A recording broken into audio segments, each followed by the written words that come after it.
Hello and welcome back to my humble show. So this one is going to be a little bit different. As you can tell by the title of this video, I've put together a thread of 10 terrible takes. I'm going to share them with you. They are terrible takes from politicians, other people, from over the past week, give or take. My problem is that as of late, I've been finding it increasingly difficult to find the time to record. Whenever I do record, I spend so much time on a particular topic that I don't end up covering much else. So this is my way of adding some variety. I'm just going to speed read through this. I have some clips to show you. Let me know what you think down in the comments below. But yeah, this shouldn't take too long. I'm going to rip it off like a band-aid and move on to the next. Terrible 10. A thread of 10 terrible takes. Starting with number 1. Keith Ellison versus Keith Ellison, because nobody makes Keith Ellison look worse than Keith Ellison, this time on Antifa. Let me go ahead and play this clip as shared by Western Lensman. Keith Ellison today saying nobody even knows what Antifa is. Keith Ellison, 2018, tweeted a photo of himself holding an Antifa handbook. So take a look. It's in an Antifa handbook. Here's the clip. So the fact that there is nobody even knows what it is. The first person I ever heard use the word Antifa was Donald J. Trump when he was going on about how there were good people on both sides in Charlottesville. That's the first time I ever heard anyone use the term. So now it's this amorphous thing. And if nobody's really Antifa, then everybody could be. And the reason you can't find them is because they're just that crafty. All right. So I would agree that Antifa is somewhat amorphous. But I mean, you have the book in your hand there. So you can't be quite as ignorant as you're now claiming to be, though you seem to claim to be ignorant in a positive way. I would disagree with that notion. It seems to me that there are two different types of Democrats, or shall I say leftists. We'll go with leftists. Those who identify themselves as Antifa, and those who claim, maybe even pretend to not even know what Antifa is. Keith Ellison seems to be on both sides of that one-sided issue, if that makes any sense. Yeah, and we'll have more on AGs, a different AG, coming up later in this particular thread. Props to Keith Ellison for making an appearance in today's show. He is, of course, the Attorney General in Minnesota. And I guess I could read his caption in this screenshot of a post or tweet, which he tweeted out way back in 2018. He said, "At Moon Palace Books, and I just found the book that strikes fear in the heart of Donald Trump." And I'll just add that if this book was about the Proud Boys, he would be singing a different tune. But enough of that. Let's move on to this.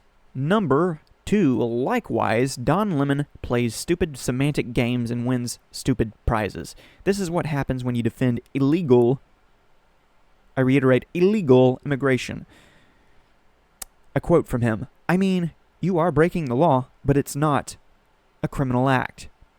Okay, so I have a screenshot from a basic Google search here. Take it for what it's worth. AI Overview says, in many countries, including the United States and the United Kingdom, entering illegally is a criminal offense. And I'll enlarge this for just a moment in case you want to read the rest of it. My apologies if my face is in the way. Let me fix that. There you have it.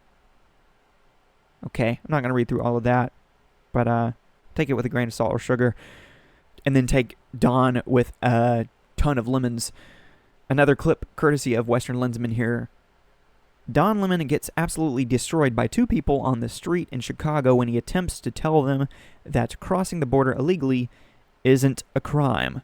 After getting utterly embarrassed, he declares, "You guys are getting things mixed up." Incredible. So let's see who is the most mixed up here. Okay, crossing the border illegally is not a crime? No, it's not a criminal act. It's a Okay. misdemeanor. So why are they being sent back and saying that they're breaking the law? That's the point. Okay, as somebody that actually... We don't know if they're breaking the law because they won't tell. There's no due process. Where's the evidence? That's the whole point. And if they are breaking the law, most people will say, okay, then they need to go if they're criminals. But if they're not, why are they being rounded up and sent out? Especially when he promised to deport the criminals. And now he's not doing that. Yeah. Okay, so by Don Lemon's own acknowledgement, he doesn't actually know who is being rounded up and deported, etc., etc. So on the one hand, he doesn't know what's going on. On the other hand, he knows exactly what's going on. Another case of someone trying to play both sides of the one-sided issue, if that makes sense. He promised to deport the criminals, and now he's not doing that. Yeah, I don't think we're going... Misdemeanor is not a crime. That's what you're saying. Yeah. So misdemeanor is not It's a not crime? a criminal act, no. If you get charged with a misdemeanor, that's not a criminal why act. get charged at all then, if it's not a criminal act? Because we have different levels of crime. Everything is not the same. So it is crime. No, It's just we a have different we level. have different levels of. No, I shouldn't say crime, but it's not a crime. You're not breaking the law. I mean, you are breaking the law, but it's not a criminal act. So it's breaking the law. It's No, breaking the law, but it's you're just not a breaking the different law. level The of misdemeanor is not crime. breaking the law. No. If you're speeding, drinking, get pulled over, DUI. That's not a criminal act. Well, no, It's a if you're misdemeanor. speeding, is a misdemeanor. It's a misdemeanor. Right. So it's still breaking the law. Okay. Well, if you want to qualify that, we're doing semantics. Because But what what I'm if you saying, get pulled over? but what I'm trying to tell you is everything is not the same. It's all not one thing. But is it the law? What is it? The law that what? Is it a law to come Is over there a legally? law? Is there a law? There are rules that processes that you should follow. Yeah. So you're breaking rules. You're breaking the rules, but you're not necessarily breaking a law. So what happens when you break the rules? Then you suffer the consequences. But the consequences should not. Look, no one is saying no one should suffer the consequences. You guys are getting things mixed up. Like I said, play stupid semantic games, win stupid prizes. He might have been onto something as stupid of an argument as it was to attempt to make, but he ended up getting himself mixed up in the process of defending something that's illegal.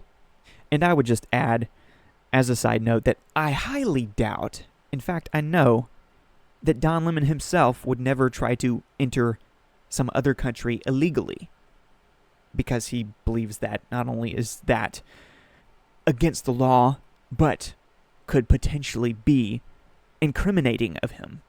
But when it's his own country, everyone's welcome to come on in, I suppose. And he'll give people here illegally the benefit of the doubt every time, unlike the authorities, law enforcement, ICE, namely. And we'll have more on ICE as well. More on ICE, more on the National Guard in days to come, seeing as how there's so much news coming out of the likes of Chicago and Portland. But let me get back on track here. Number 3, checking in with Chief Illegal Immigration Justification Correspondent J.B. Pritzker, who believes that 500 National Guard equate to an invasion, but 10 plus million illegal aliens don't. So here's a clip with him on Gavin Newsom's podcast.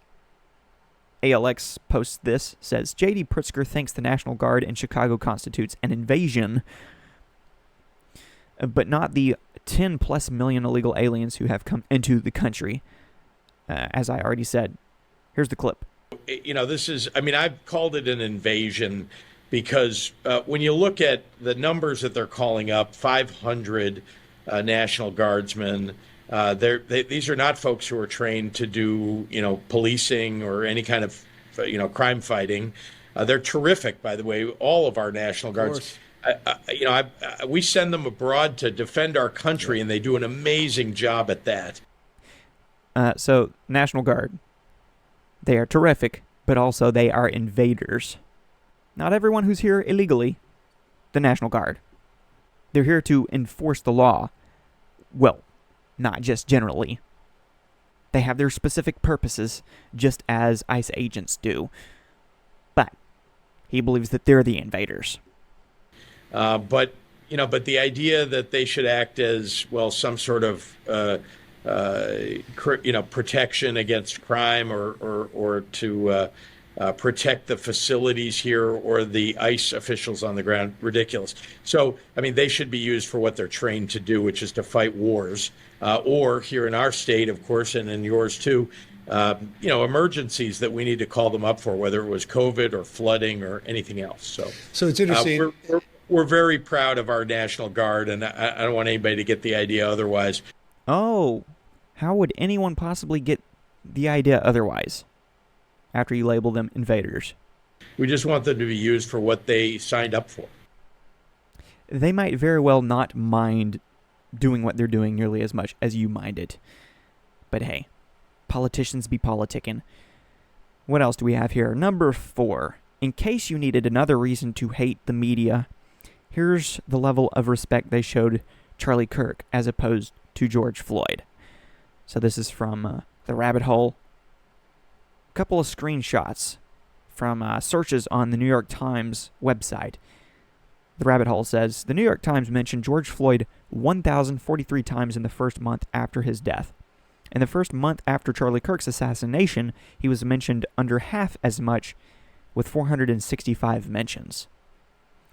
As you can see here,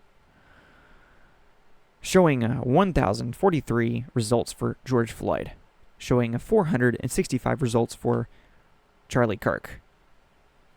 And similar sample sizes when it comes to such searches on such names aren't hard to find because most of mainstream media functions as one big liberal conglomerate. But no need to spend more time on that one. Moving on to number 5. Since Katie Porter is in the midst of an imploding campaign, let's take this opportunity to observe her wearing a Batman suit in the halls of Congress back in 2019 in an apparent attempt to turn Donald Trump's impeachment into her own embarrassment. Yeah, she's getting raked over the coals as of late, largely because of her own doing, or shall I say undoing, in her campaigning over in California. But yeah, Chris Pack said, I feel like Katie Porter dressing up as Batwoman, or whatever this was, so maybe Batman, maybe Batwoman, maybe Bat non-binary, who knows at this point, back in 2019 has largely flown under the radar this week. There are a lot of clips of her going around where she's, for example, berating a staffer for messing up her shot. Things of that nature. She has a bad attitude. But in this case, she's trying to play both a superhero and a supervillain. Does Alfred get minimum wage? If you return the Batmobile, could you pay for the Green New Deal? Congressman somebody had jokes. Porter, does Alfred get minimum wage? If you return the Batmobile, could you pay for the Green New Deal? Congressman. All right, enough of that. What do we have here? Number 6. As if one campaign implosion isn't enough, here's Abigail Spanberger as her mind melts after she's asked about her continued refusal to condemn J. Hide Your Women and Children Jones. J.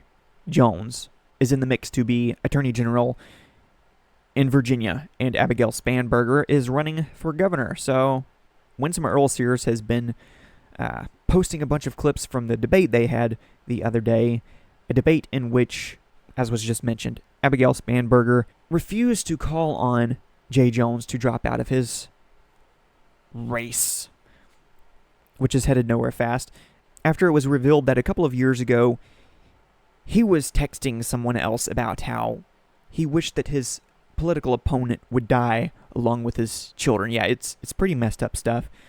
Here's Abigail Spanberger's response to it, ultimately.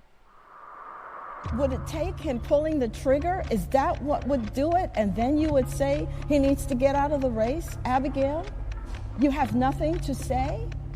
Abigail, what if he said it about your 3 children? Is that when you would say he should get out of the race, Abigail? You're running to be governor. Miss Earl Sears. I mean, we're talking about murder. We're talking about someone's life being taken from them. Have you nothing to say about that? Are you not going to address it? Really, you can't go any further. You're a governor. You're supposed to stand up for all the people. Are you saying political murder is all right? Have some political courage. What you have done is you are taking political calculations about your future as governor. Well, as governor, you have to make hard choices, and that means telling Jay Jones to leave the race. Yikes. That's a bad look, to say the least. Spanberger is going to become a nothing burger awfully quick at this rate. All right, what else do we have here? Scrolling on down, number 7. As yet another example of the violent tendencies of the left, Ruben Gallegos suggests that he'd like to physically assault Speaker Mike Johnson and then uses an imaginary Marine motto as the reason why he crosses his arms. And in Ruben Gallegos' own words, here's a clip. Apologies for the profanity. But now I believe I heard you say to those senators that you'll swear her in once the government is reopened. Am I right? Did you change your terms there? No, I didn't change my terms. You can look at that Such video, a fucking play it liar. back in slow-mo. Watch Ruben Gallegos' body language. He's folding his arms. He's very uncomfortable. Gallegos? He's not telling you the truth. This doesn't have anything whatsoever to do with Epstein. They try to make everything about Epstein. This is about the House not being in regular session because the Democrats in the Senate decided to shut everything down. He's such a fucking liar. And what a creep. Like, he just telling, like, what I'm thinking. I literally told him what I'm thinking. He is absolutely holding Adita Grijalva hostage so that way she can't be the 218th vote on the discharge petition. That's it. It's just that simple. And his reasons keep on changing. You know, I think he gets away with the press because they don't actually, push him on it. But I did yesterday, and he should be happy I had my arms folded. There's a reason why Marines fold their arms. It's because it's a way to make sure that we restrain ourselves. According to you. So Marines cross their arms to refrain from punching people in the face? Is that what he's getting at? I don't know. I said #anger management. But yeah, I'm someone who hasn't even defended Mike Johnson on everything. For example, when he said that Donald Trump had been an FBI informant in the prosecution of Jeffrey Epstein, that was clearly a hyperbolic and misleading statement. But when it comes to the word hostage, as Ruben Gallego mentioned, the Democrats are the ones holding the government hostage right now, i.e. the government shutdown. Moving on, number 8. On a completely unrelated, non-political note, have you ever gone for a thumbs up and accidentally given someone the bird instead? Cowboy owner Jerry Jones has, according to Jerry Jones. So there was this clip going around a few days ago. Breaking 911 posted this version of it. New Cowboys owner Jerry Jones fined $250,000 for giving the middle finger to Jets fans at Sunday's game. The billionaire says his intention was a thumbs up. You decide for yourself, but here's the clip.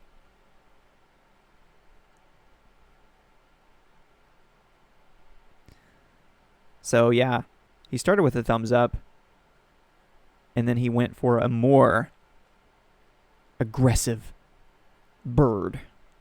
Right there. Right there. What say you? What's the verdict? Is he guilty? I think there has been some speculation over whether or not he's going to contest the fine. At this time, I don't believe he is, or at least that's what I read earlier in the day. Correct me if I'm wrong. Number 9, in case you missed it, AOC backtracked after body-shaming short men, namely Stephen Miller. On a personal note, I've learned that since I'm also 5'10", I actually look like I'm 4'10", according to AOC. The math ain't mathing, so Colin Rugg posted this little compilation. New AOC backtracks after body-shaming short people, says height is really an internal, not physical issue. AOC says she is actually a lover of the short king community and says people are only big or small on the inside. Too bad she didn't specify that when she was taking shots at Stephen Miller. I don't believe in body shaming. I am talking about how big or small someone is on the inside. If that makes any sense. Here you go. I want to express my love for the short king community. laugh at them. Stephen Miller is a clown. I've never seen that guy in real life, but he looks like he's like 4'10". 5'10", according to the internet, but 4'10" according to her. Look, I'm not pretending to be outraged by any of these shots, these petty insults. It's quite amusing to me, ultimately, but I just don't take anything she says all that seriously. Just don't forget, in reality, she loves the short king community. Don't you forget it, as cringe as it is. In fact, she made it worse. She should have just left it with the insult, the initial insult. She made it worse. And he looks like he is angry about the fact that he's 4'10". I don't believe in body shaming. I am talking about how big or small someone is on the inside. Like, for example, I have no idea how tall Andrew Tate is. No idea at all. But that guy looks to me like 5'3", like 5'3", 5'4". Listen, I can't stand Andrew Tate, but this is just cringy. Whereas, physically, men of smaller stature can come across. They are spiritually 6 foot.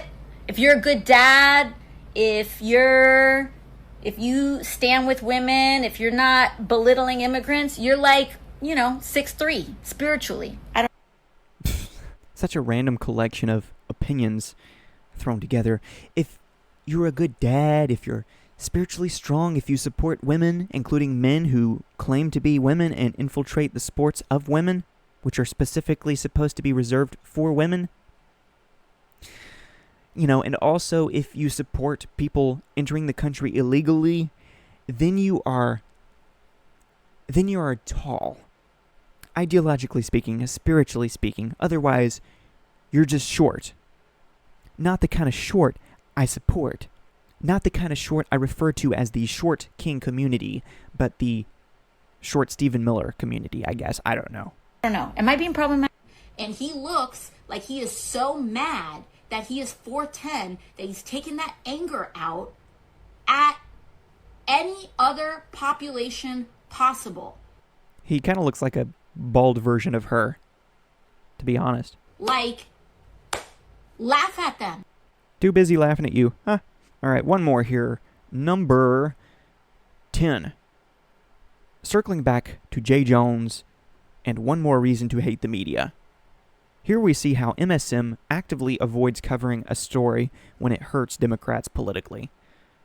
So this brought to you by Michael Schellenberger. He says, Democrat running for top law enforcement officer in Virginia fantasizes about the murder of his political opponents and the death of their children, and just one of 4 mainstream TV networks covered it October 3 through 7, and for just 63 seconds. They are party propaganda organs, not news organizations. I don't disagree with you. Here you see in the screenshot, NBC News covered it for 63 seconds, ABC News covered it for 0, CBS 0, PBS 0. Here's another post from Michael Schellenberger. We should move on from Virginia AG nominee Jay Jones's fantasies about the murder of his political opponent and death of his children, say Democrats. No, we shouldn't. The lack of a single high-profile Democrat demanding Jones's withdrawal from the race is a terrifying new political low. Actually, the low is what some of the Democrat politicians had to say, or didn't have to say, after the literal assassination of Charlie Kirk. But who is really surprised at this point? They believe that Donald Trump is so evil that any other Republican is therefore evil, and since all Republicans are evil, then it is perfectly justified to wish death on them or celebrate their deaths. I'm not saying every Democrat fits this categorization, but when someone of such a high profile finds himself in such hot water, and so few of his Democrat colleagues are willing to throw cold water on it, that's telling. But that's all I've got for you for now, so thanks for watching, thanks for listening. Keep in touch, keep in tune, new content is coming soon. Peace.